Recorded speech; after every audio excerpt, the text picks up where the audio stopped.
Elhamdülillahi Rabbil alemin ve salatu ve selamu ala Resulina Muhammedin ve ala alihi ve ashabihi ecmain. Allah'ın selamı, rahmeti, bereketi üzerinize olsun aziz ve muhterem izleyenlerim.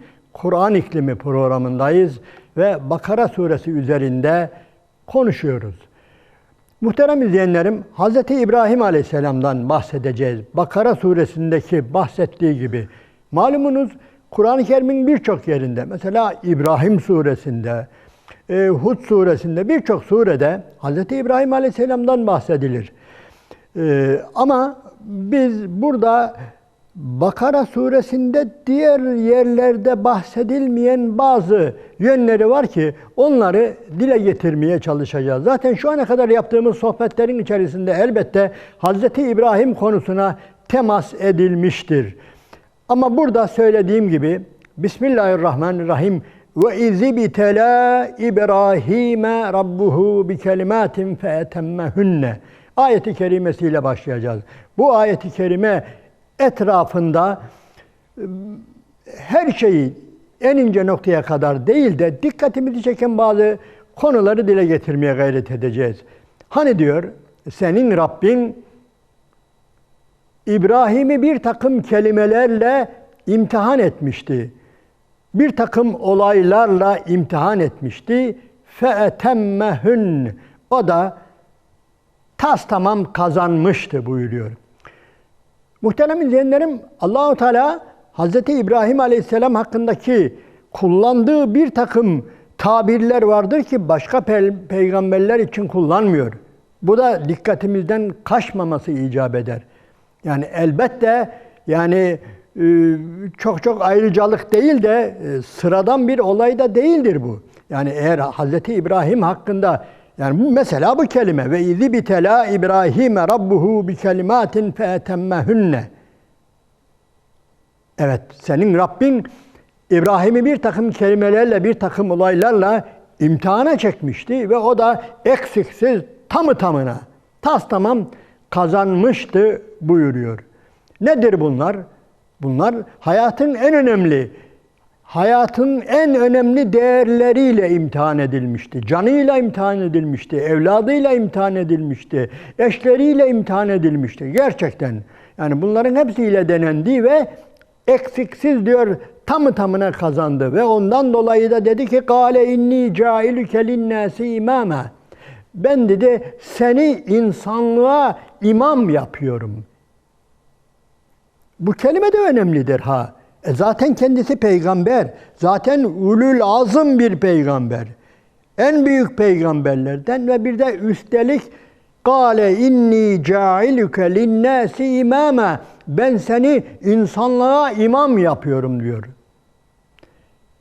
Bu sıradan bir tabir değil muhterem izleyenlerim. Onun için Hz. İbrahim'in Allah katındaki kadri, kıymetini, değerini iyi anlamamız icap eder. Zaten eğer bir peygamberi güzelce anlayabilirsek ötekileri de anlamaya çalışırız. Onları da anlamış oluruz. Ama burada Hz. İbrahim'in gerçekten bir ayrıcalığı vardır. Seni diyor insanlığa ben imam yaptım diyor. İmam yapıyorum. Kâle inni câilüke linnâsi imâme. İnsanlık için, insanlar için seni imam yapıyorum. Zaten peygamber. Peygamber, ulul azım bir peygamber, Allah'ın sevgili bir Resulü. Fazladan seni insanlığa imam yapıyorum.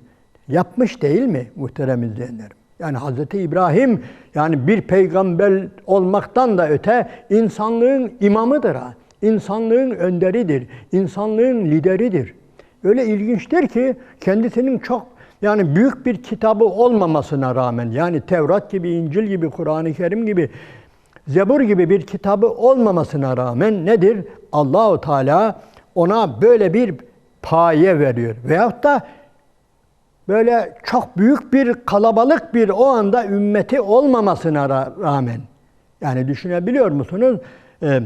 Bir rivayete göre, Tevrat'taki bir rivayete göre Hz. Musa Aleyhisselam'a iman edip Firavun'un zulmünden kurtulan insanların sayımı yapılmış, neredeyse 600.000 deniliyor. O kadar büyük bir sayı var. Allah'ın Resulü veda hutbesinde yine rivayete göre 120 bin Müslümana hitap etmiştir kendisine iman eden. Ama Hz. İbrahim'in böyle bu kadar büyük bir kitlesi, ümmeti olmamasına rağmen ve kendisinin yani söylediğimiz gibi 4 kitaptan biri kendisine indirilmemesine rağmen Allahu Teala ona böyle bir paye veriyor, böyle bir makam veriyor. Onun için Hz. İbrahim'in kazandığı imtihanlar böyle sıradan imtihan değildir aziz ve muhterem izleyenlerim. Yani evladını Allah yolunda kurban etmesi meselesi böyle hemen geçiştirilmemelidir. Belki bugün nice dindar anneler, babalar, Müslüman, muvahhid anneler, babalar evlatlarını Allah yolunda cihada gönderebiliyor ve şehit olmasını isteyebiliyor, şehadetine tahammül edebiliyor. Yani bunlar güzel makamlardır ama yani kendi eliyle kendi evladını yani Allah yolunda kurban etme meselesi biraz değişiktir ha. Yani buna her yürek, her yiğit öyle kolay kolay tahammül edemez. Onun için Allahu Teala öyle buyuruyor. Fe'temmehun. O imtihanların hepsini verdi buyuruluyor. Ve yine çok dile getirdiğimiz bir olay var. Yani ateşe atılma, idama mahkum edilme meselesi.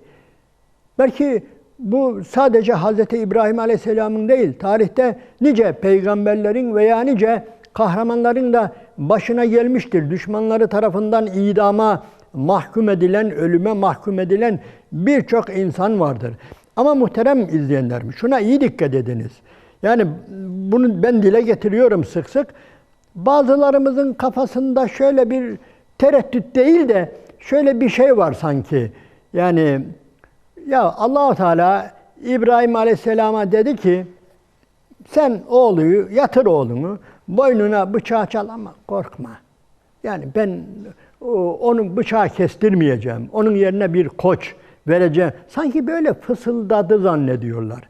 Muhterem izleyenlerim şunu unutmayınız ki Hz. İbrahim Aleyhisselam evladının boğazına bıçağı çaldığında gitti oğlum. Oğlum şu anda gitti. Oğlum vefat etti, öldü diyerek çaldı.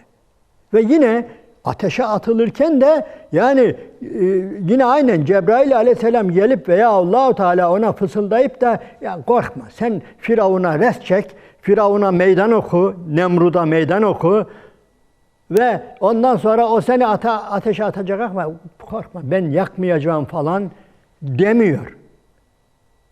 Yakabilirdi de, yani yanabilirdi de.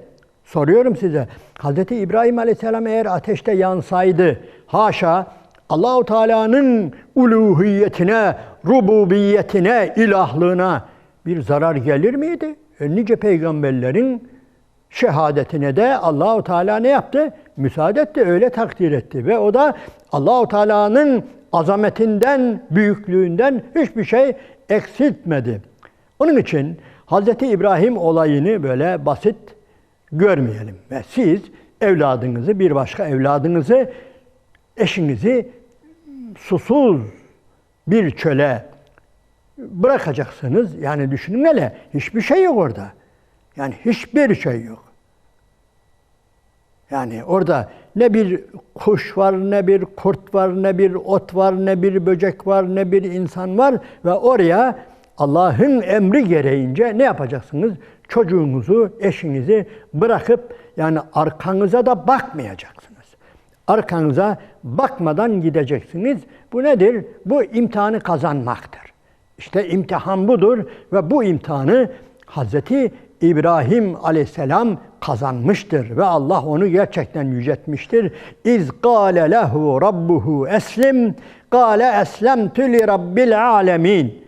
Rabbi ona demişti ki teslim ol. Teslim ol.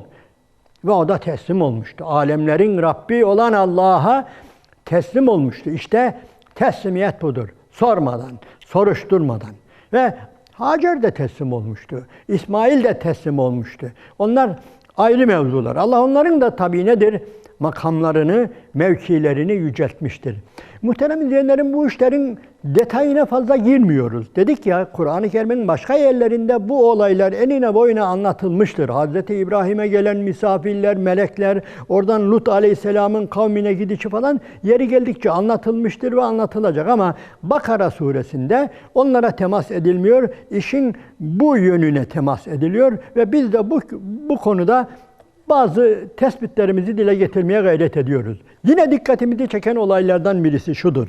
Gerçi bu İbrahim suresinde de var ama muhterem izleyenlerim, Hz. İbrahim'in evlatları hakkındaki duası benim şahsen çok dikkatimi çekiyor. Niye biliyor musunuz? Hatta geçenlerde bunu yazıyla da dile getirdim de dua almak önemlidir. Hele annelerin duası. Hatta dikkat ederseniz otomobillerin falan çoğunun arkasında görüyoruz işte anamın duası yeter. Güzel bir şey. Yani bunu yazmak hele eğer gerçekten annesinin duasını alıyorsa bir insan az değil ha. Yani bu bir anlamda yani kelime kötü de bir sigorta yani. Yani duasız dışarı çıkmak günümüzde yani bir risktir, öyle değil mi yani? Eğer sizin arkanızdan dua eden yoksa, hiç dua edeniniz yoksa hayatta, bu iyi bir şey değildir. Dua edeniniz varsa ve hele o duayı hak etmiş iseniz, yani diyelim ki sadece biri boş yere dua ediyor, öyle alışmış, o değil de siz duayı hak etmişseniz, gerek annenizin gerek başkasının, yani bu nedir? Gerçekten insana müthiş bir güvencedir bu. Ve Allah-u Teala da özellikle evet kendi kendimize dua ederiz. Dışarı çıkarken, evden çıkarken, otomobilimize binerken veya bir işe başlarken Rabbimize yalvarırız, dua ederiz, işimizin rast gitmesi için bir şeyler. Ama başkasının duası çok daha önemlidir. İşte burada anne baba duasına geleceğim. Evet, anneler, babalar dua ediyorlar insanlara. Bu güzel bir şeydir. Ama şöyle ben bakıyorum, biraz kulak misafiri oluyorum, duyuyorum veya anlatıyorlar. Hem dua alan anlatıyor bazen hem dua eden anlatıyor. Bakıyorum yani genellikle dünyevi dualar Ya Rabbi evladımın işini gücünü rast getir. Kazancını bol eyle ya Rabbi. Yani çarkına çomak sokulmasın. İşleri tıkırında gitsin ya Rabbi falan. Hep güzel dualar. Ama dikkat edin, bunlar peygamber duaları değil yani. Bunlar büyük insanların duaları değil. Hele ben bazen düşünüyorum, acaba diyorum Allah'ın Resulü sallallahu aleyhi ve sellem acaba yani kendi evlatlarına bu şekilde dua etmedi mi ki hepsinin cenazesini gördü. Muhterem izleyenlerim, iyi dikkat edin. Yani 3 tane rivayete göre, 3 tane erkek evladı, Kasım, İbrahim, Abdullah rivayete göre. Bunlar hepsini kendi eliyle gömdü. Bu az bir acı değil ha. Ondan sonra kızları evlendiler. Ve 4 kızının 3'ünü de mezara bizzat kendi elleriyle gömdü. Hatta Zeynep'in de Ümmü Kulsum'un bazı çocukları varmış. Onlar da vefat ettiler. Hepsini gömdü. Sadece Hazreti Fatıma'nın vefatına şahit olmadı. Kendisinden 6 ay sonra vefat etti. Ama rivayete göre, bazı rivayetlere göre Allah-u Teala onun da bu şekilde vefat edeceğini yani biliyordu. Yani o üzüntüyü de yaşadı. Onu demek istiyorum. Muhterem izleyenlerim, sözü uzatmadan şunu demek istiyorum. Yani Hazreti İbrahim'in evlatlarına duası çok önemlidir.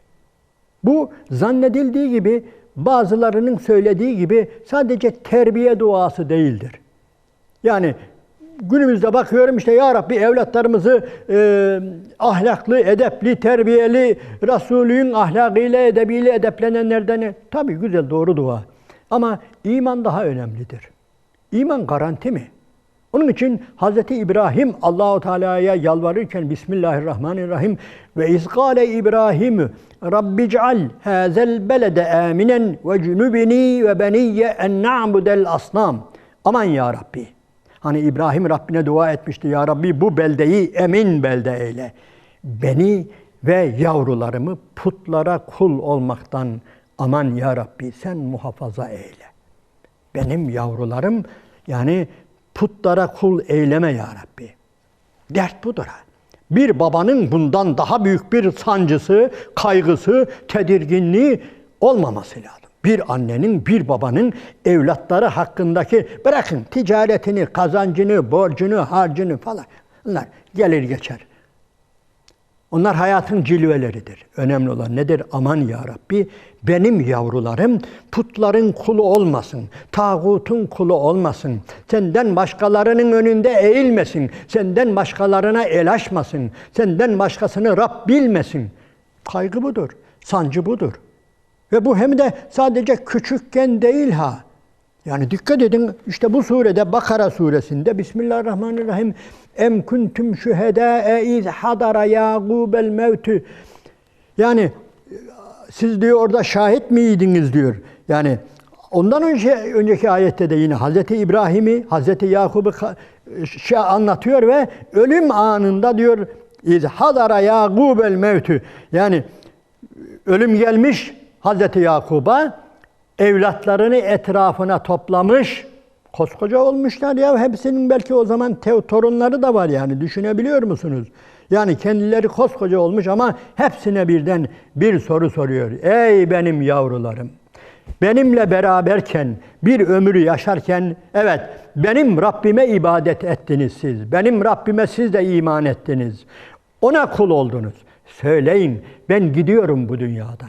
Ben ayrılıyorum bu dünyadan. Ölüm geldi. Benden sonra ne yapacaksınız? Ma ta'budune min duni. Benden sonra kime ibadet edeceksiniz? Ben hayattayken alemlerin Rabbine kul oldunuz. Tamam, elhamdülillah. Bunun için didindik, çırpındık ve bunu başardık. Ama ben gidiyorum bu dünyadan. Ben bir daha görmeyeceğim. Söyleyin, söyleyin. Ma ta'budune min duni. İşte kaygı budur, sancı budur. Müslüman bir annede, Müslüman bir babada bulunması gereken önemli bir olaydır. Bu sancıdır, bu kaygıdır. Onlar da ne diyorlar? Ya babacığım sen gözünü rahat yum. Bu dünyadan rahat ayrıl. Niye? Çünkü biz galu na'budu ilaheke. Biz yine senin ilahına ve ilahe İbrahim'e ve İsmail'e ve İshak'a, İbrahim'in, İshak'ın, Yakub'un, yani senin Rabbine ibadet edeceğiz. Sen emin olarak rahat ayrıl bu dünyadan. Evet, mesele budur. Aziz ve muhterem izleyenlerim, yani peygamber denilince, sadece Hazreti İbrahim denilince bir takım olağanüstü macera, keramet, çubuğu, mucizelerden ziyade bizi herhalde en çok ilgilendiren yönün bu olması gerektiği kanaatindeyim. Baba evlat ilişkisi. Yani zaten atladığımız bir ayette de Hazreti İbrahim Aleyhisselam malumunuz Kabe'yi yapıyor. Kabe'nin binasını yükselttikten sonra Rabbena vec'alna müslimeyni leke ve min zürriyetina ümmeten müslimeten lek. Yani ey benim Rabbim, beni ve oğlumu, yanımdaki şu İsmail'i var ya, İsmail'i ne yap? Yani ikimizi gerçekten sana teslim olan Müslümanlardan eyle. Vec'alna müslimeyni leke. Sana her yönüyle teslim olanlardan eyle. Kaygı budur, sancı budur, mesele budur. Yani Allah'tan istenilecek en önemli olay nedir? Budur yani. Onun için bize tabi kitabının başında öğretiyor ki İhdinas sıradal müstakim. Yani ya Rabbi bizi sıratı müstakimine ilet. Sıratallezine en'amte aleyhim. Ya kendilerine nimet verdiğin kişilerin sıratına ilet diye yalvarıyor. Yani başka duaları da kabul olabilir. İşimizi, gücümüzü rast getir, ticaretimizi rast getir, sermayemizi artır, efendim şuna buna muhtaç etme falan. Yani bunları da isteyebilir. Hele hele sırası değil de muhteremler, ben bazen diyorum ya Rabbi senden başkasına muhtaç etme. Ya bu yanlış bir dua, bilmiyorum. Ya var kardeşine muhtaç ol biraz ya. O sana gelsin. O da sana gelsin. O senden borcu istesin, sen ona boş ver bilmem neyi falan. Ne demek? Senden başkasına muhtaç et. Yani hiç kimseye muhtaç olmamak, Allah'tan istenilecek bazı şeyler var. O ayrıdır. Sadece Allah'tan istenilecek. O konuda haklısınız belki ama yani diğer konularda da düşünebiliyor musunuz? Hiç kimseye muhtaç olmayacakmış beyefendi. Yani bilmiyorum, Allah'ın Resulü vefat etti gitti. zırhı bir Yahudi de rehindi muhterem Müslümanlar. Yani hayat başkadır. Yani kısacası sözü uzatmayalım. Allahu Teala'dan ne istenileceğini iyi bilelim. Böyle yani sadece nefsimize hoş gelen şeyler değil, gerçekten Allahu Teala'nın razı olacağı şeyleri bulup tespit edelim ki bunlar peygamber dualarıdır, bunlar İbrahim'in dualarıdır. Bunları iyi öğrenelim. Bizim zaten Hz. İbrahim Aleyhisselam'dan alacağımız en önemli şeylerden birisi nedir? Onun dualarını çok iyi tespit etmek ve onlarla Allah'a yalvarmaktır, yakarmaktır. Allahu Teala bizleri bu anlamda da sırat-ı müstakiminden ayırmasın. Allahu Teala bu anlamda günümüzü günümüzden iyi getirsin. Allah'ın selamı, rahmeti, bereketi üzeriniz olsun aziz ve muhterem izleyenlerim.